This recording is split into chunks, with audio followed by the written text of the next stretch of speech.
अब पहले प्रश्न का उत्तर देखते हैं। युधिष्ठिर कहता है अज्ञानेनावृतो लोकः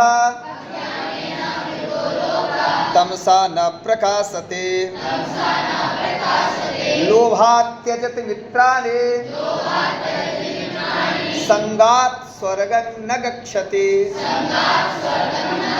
श्लोक पढ़ने में कठिनाई हो तो एक बार स्वयं पढ़ लो, जिस शब्द के उच्चारण में कठिनाई हो तो फिर पूछ लो। पढ़ो एक बार स्वयं। बहुत सुंदर। तमसा न प्रकाशते। ठीक, आगे। कंठ खोल के पढ़ो, उच्चारण स्पष्ट होना चाहिए, किसी प्रकार का संकोच नहीं हो, हेजिटेशन नहीं रहे कि सर गलत पढ़ेंगे तो गुस्सा होंगे। तुम गलत पढ़ोगे, हम सुनेंगे तभी ना उसको शुद्ध करेंगे। और संस्कृत भाषा की शुद्धता तो व्याकरण का मूल कर्म है। श्लोक पढ़ने में दिक्कत कहता अज्ञानेनावृतो लोकः।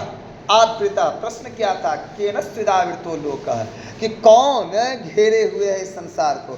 तो अज्ञान इस संसार को घेरे हुए है, अज्ञान से यह संसार घिरा हुआ है। अज्ञानेनावृतो लोकः तमसा न प्रकाशते। तम अंधकार, तम अर्थात हम एक दिन पर्यायवाची शब्दों में या विशेष अर्थों में शब्दों को हमने कहा तम मतलब अंधेरा, तम मतलब रात, तम मतलब काला, तम अर्थात तामसिक क्रोध, ये सभी तम अर्थात अज्ञान, ये सभी एक दूसरे के पूरक है।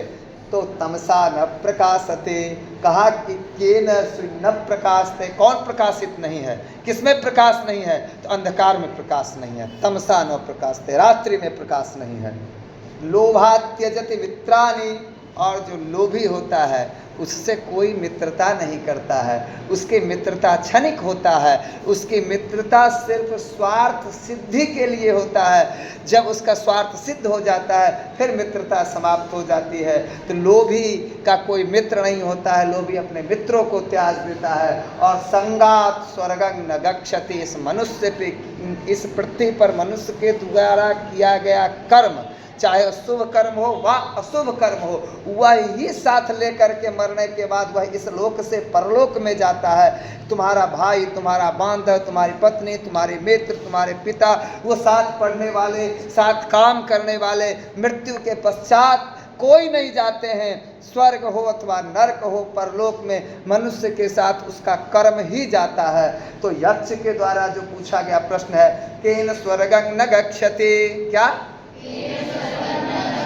कौन स्वर्ग नहीं जाता है, तो संगात स्वर्गं न गच्छति, यह जो संग में रहने वाले हैं, भाई बांधव हैं, यह स्वर्ग नहीं जाते हैं। एक बार पुनः प्रश्न और उत्तर दोनों श्लोकों को पढ़ लेंगे।